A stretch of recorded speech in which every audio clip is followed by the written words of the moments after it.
श्री जय सच्चिदानंद जी।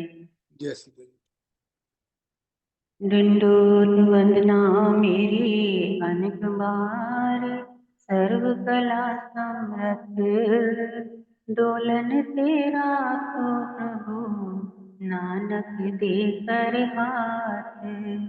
ज्ञान अंजन सतगुरु दिया, अज्ञान अंधेर विनाश।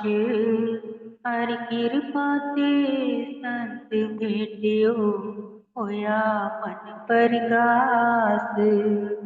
तुझे की अरदास हमारी, जियो पिंड सब तेरा। कह नानक सब तेरी वड्याई, कोई नाम न जाने मेरा। मैं कोटा साईं करा, मैं अंध का भंडार। मैं अपराधी आत्मा, साईं शरण संभाल। मैं अपराधी आत्मा, सतगुरु बख्शन हार। सौभाग्यशाली गुरुमुख सज्जन मंडली अपने मस्त चित्त वृत्तियों को एकाग्र करते हुए अपना ध्यान अपने मन मंदिर में श्री परमहंसों की ओर लगाते हुए श्रद्धा प्रेम सहित मीठे स्वर में बोलिए जयकारा। बोल मेरे श्री गुरु महाराज की जय।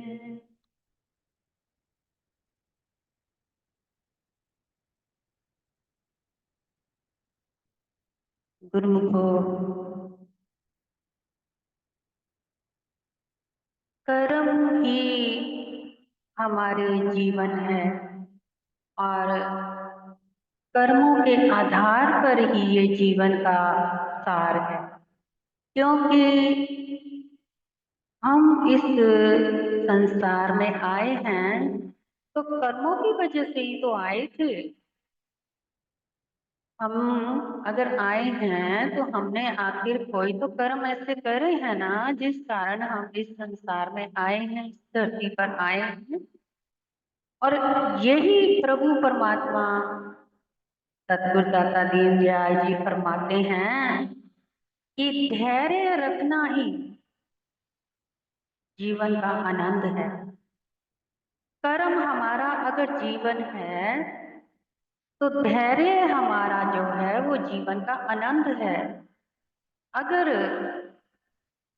हम धैर्य से कोई कर्म कर रहे हैं तो धैर्य से कर्म करने का क्या फल है कि हम बहुत सोच समझ कर कुछ भी करें, सोच समझ कर करें और अपने अंग संग अपने प्रभु को महसूस करते हुए कोई कर्म करें तो वो हमारा कार्य कर्म जो है वो एक उच्च कर्म हो जाता है, जिसमें कि हमें कोई दुख परेशानी किसी भी प्रकार की दिक्कतों का सामना नहीं करना पड़ता।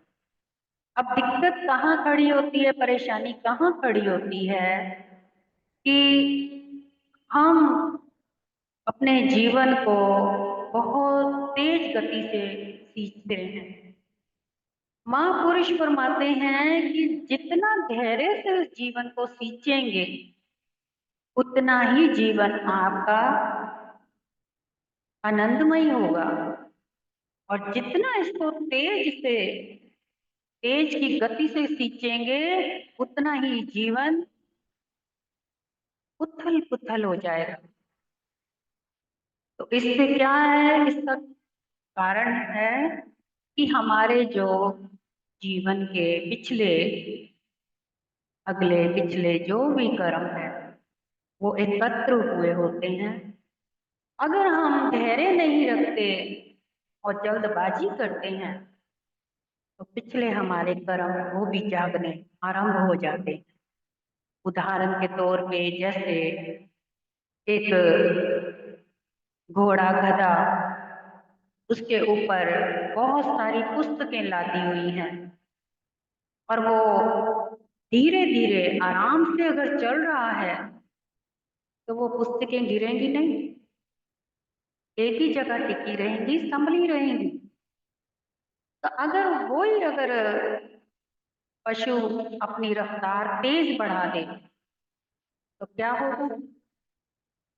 वो सारी की सारी पुस्तकें गिरती जाएंगी और जो संभालने वाला है वो संभाल ही नहीं पाएगा। तो उससे क्या हो जाएगा कि उसका जो भी सामान था वो इधर उधर बिखर जाता है।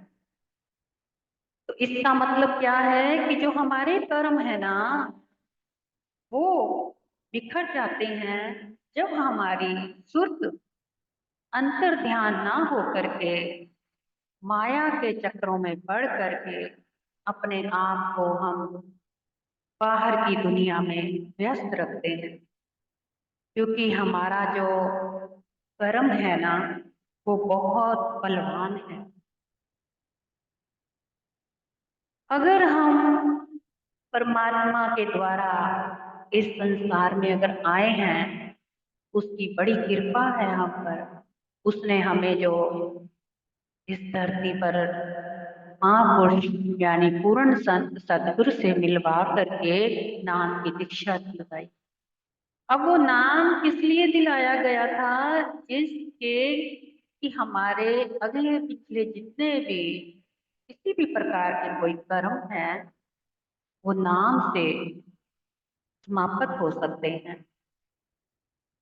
अब कहने का भाव अर्थ ये है कि आज हम इस संसार में दुख सुख बीमारी कलेश कुछ भी भोग रहे हैं, सामने वाला कोई हमें ना तो कष्ट दे रहा है ना हम उससे ले रहे हैं।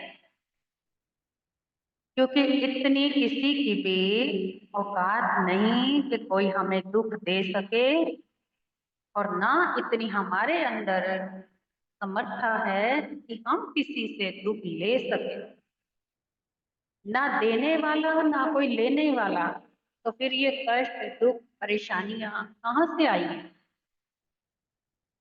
यही सोचने वाली गंभीर वाली बात है। गुरु को सोचे कि हमने उसे कौन से जन्म में कौन से वक्त में कब कहाँ किस रूप में किस रिश्ते से उसको सताया, या उससे कुछ छीना है, या उसको हमने बदनाम किया है, या फिर हमने उसके हक पर अपना कब्जा किया है। तो कोई ना कोई हमने उसके साथ दुष्कर्म किया जिस कारण वो इस जन्म में आकर के बदला ले रहा है। कहने को कहीं कहते हैं ना कि इसके साथ तो बुरा हुआ है, इसके तो फलाने ने ऐसा बोला, ढिमकाने ने ऐसा बोला। लेकिन नहीं गुरु को किसी के कहने सुनने से कभी कोई किसी का बुरा ना हुआ ना हो सकता है। ये हमारे अपने ही कर्मों का लेखा जोखा हमें भोगना पड़ता है।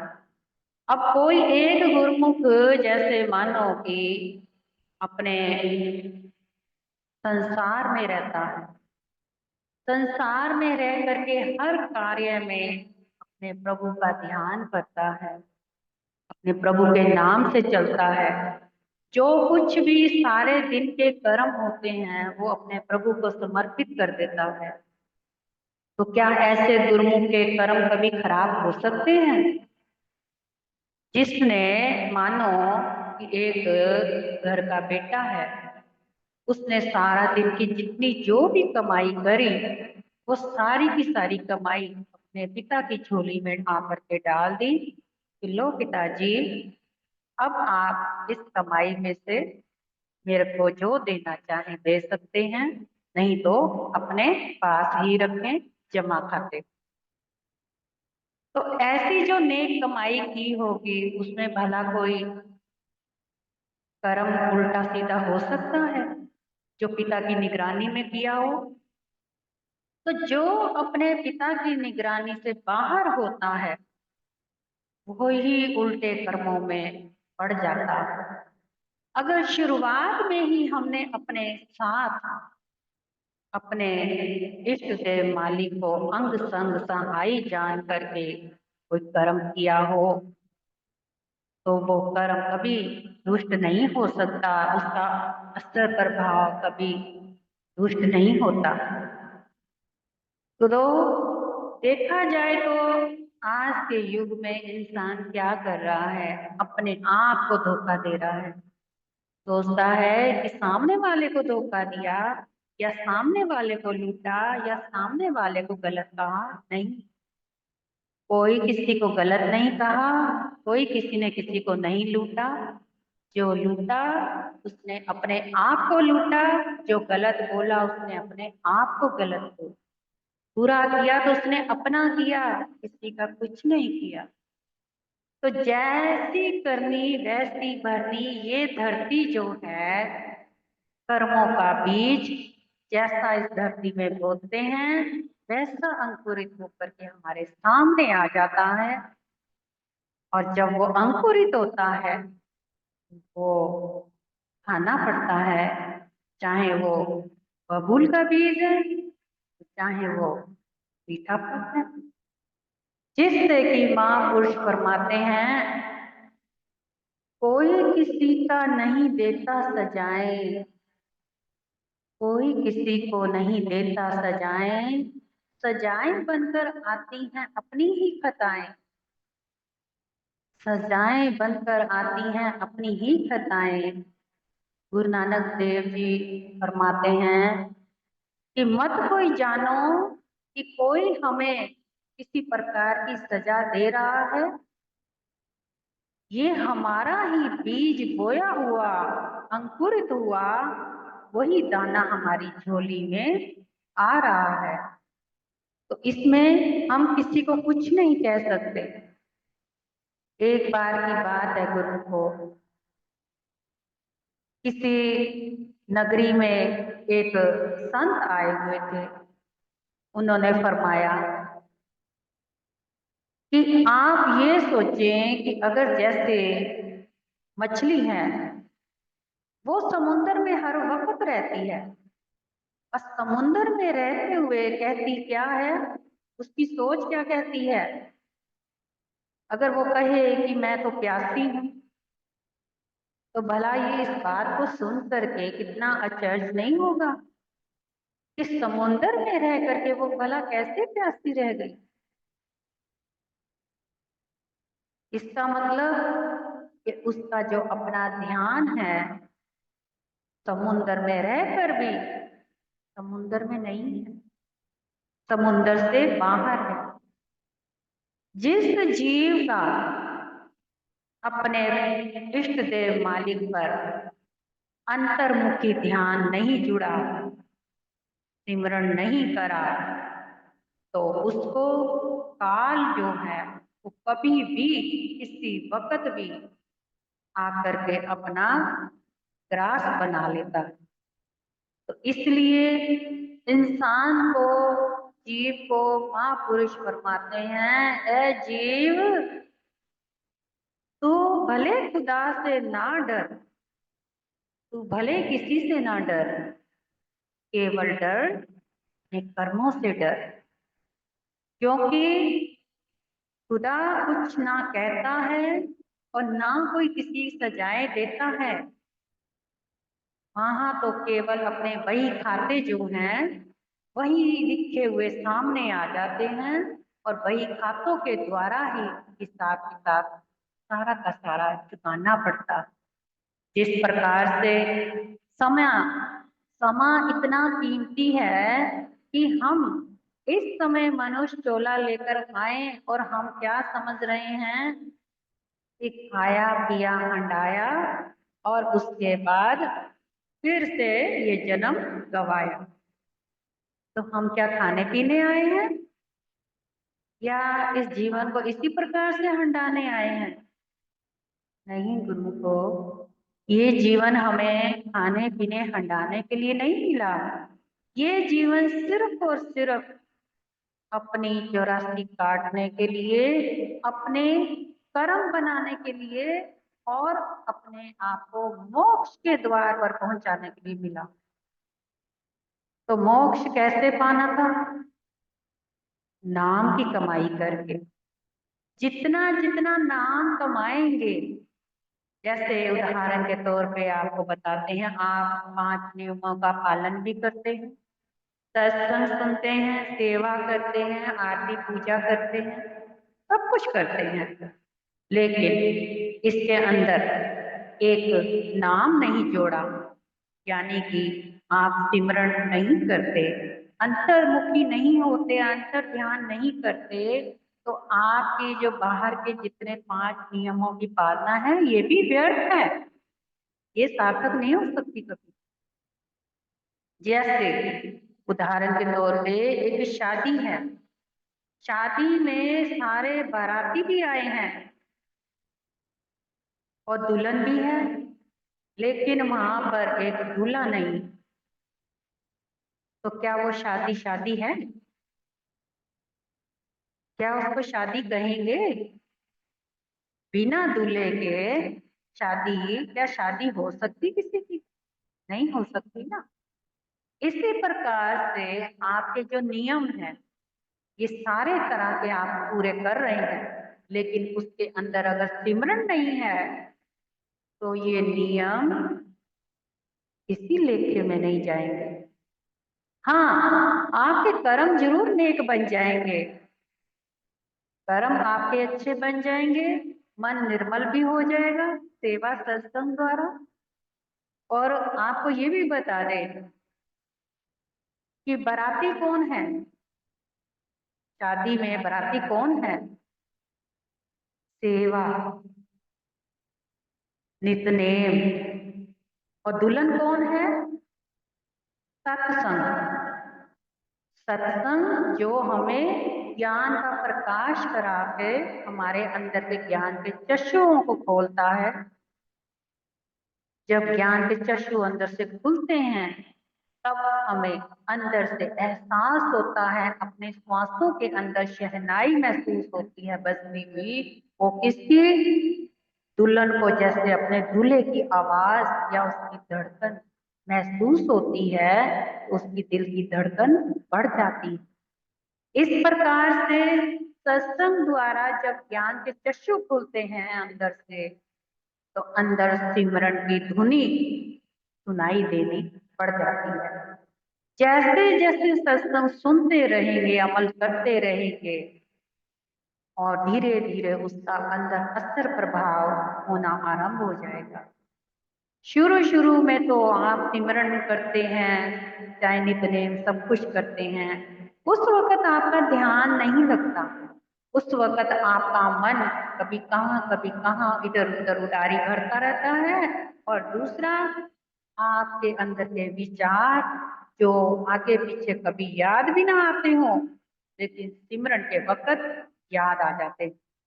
ऐसी ऐसी बातें याद आ जाती हैं जो कभी सोची भी ना हो, ऐसे ऐसे सीन दिखाई देते हैं, ऐसे ऐसे स्वप्न आ जाते हैं जो कभी सोचे भी ना हो। क्यों? क्योंकि यही हमारे अंदर पिछले जन्मों के विकार भरे हुए। जिस प्रकार से एक पानी जल है नदी में, नीचे कितना कचरा जमा पड़ा है और ऊपर से पानी एकदम स्वच्छ दिखाई देता है, तो ऐसे लगता है पानी तो बहुत साफ है, ये तो बरतने योग्य है ना। लेकिन जैसे ही वो पानी को इस्तेमाल करने के लिए हिलाया डुलाया जाता है, उसके अंदर नीचे जो बैठा हुआ कचरा है वो सारा का सारा धीरे धीरे ऊपर आ जाता है। और जब वो ऊपर आता है तो फिर क्या उस पानी को हम इस्तेमाल करना पसंद करते हैं? नहीं ना। क्यों? क्योंकि वो गंदगी दिखनी शुरू हो गई है।